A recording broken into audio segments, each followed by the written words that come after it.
everyone. Welcome to Thrive Within. I am your host, Marc, a life coach, educator, and someone who's passionate about helping you live more fully, honestly, and aligned with who you really are. This podcast is your space for real talk and focused coaching on things like confidence, purpose, boundaries, self-doubt, and personal growth. So whether you're on a walk, taking a break, or just giving your brain a moment to breathe, I am so glad you're here. Let's get into it. Today, we're talking about something we all wrestle with, the inner critic. You know the voice, the one that says, "You're not ready," or "That wasn't good enough," or "Who do you think you are?" We all have it, but here's the truth. Your inner critic isn't your enemy. It's a part of you that's trying to protect you. It just learned how to do it in a very harmful way. And today we're going to understand it, reframe it, and take back the mic. So let's begin by giving it a name. Not to mock it, but to separate it from your true voice. Maybe yours sounds like a parent's judgment or a teacher's voice, and an old version of yourself still stuck in fear. Naming it helps you see it clearly, because if you can see it, you don't have to be it. Let's say your critic is the perfectionist, or the doubter, or the never good enough. When it shows up, you can say, I recognize you. There you are again, because awareness is the key. And your inner critic didn't just appear one day, it was shaped. It was shaped by your experiences, by environments, by moments you felt unsafe, unseen, or even unloved. So when it flares up, it's not proof that you're broken. It's a signal that you're bumping up against something vulnerable. Compassion here changes everything. And when you understand your critic's origin, you can respond with curiosity instead of cruelty. So let's look at criticism versus protection real quick. Here's the shift. Your inner critic thinks it's protecting you. It's trying to keep you safe from embarrassment or disappointment or failure. But the irony is, it keeps you small and stuck. Today's mindset shift is this. I can hear the critic and I choose courage. You don't have to silence it completely. You just don't have to follow it. So, my inner critic showed up one day. For years, my inner critic just kept showing up and yelling, "Do it better." And after every talk I gave, every decision I made, or every rest day I took, there it was in the back of my head. It would chime in and it'd say, okay, should have done better.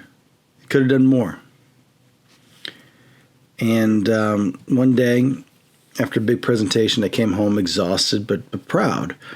And still, the back of my head, you should have done more. And that moment opened something up in me. I realized I didn't want to spend my life performing for an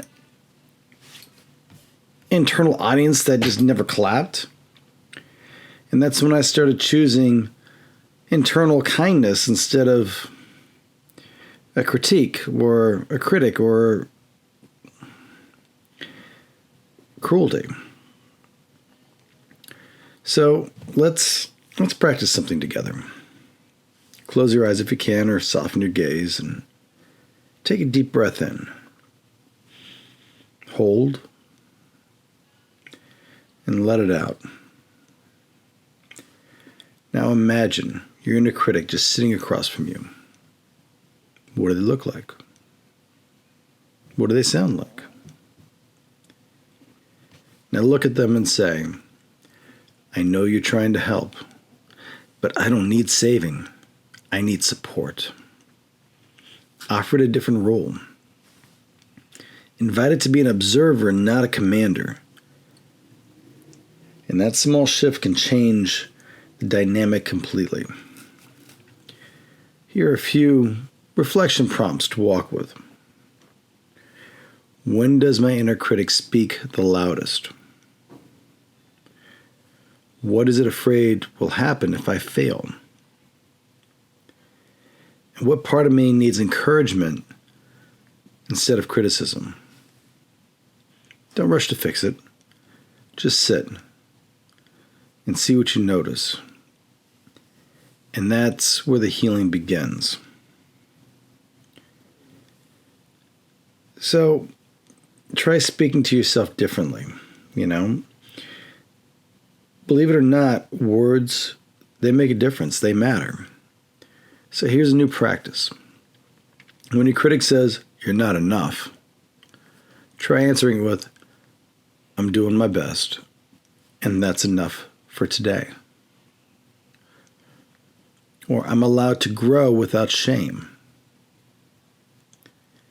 Or here's a good one. "I don't have to be perfect to be valuable." This is truthful compassion.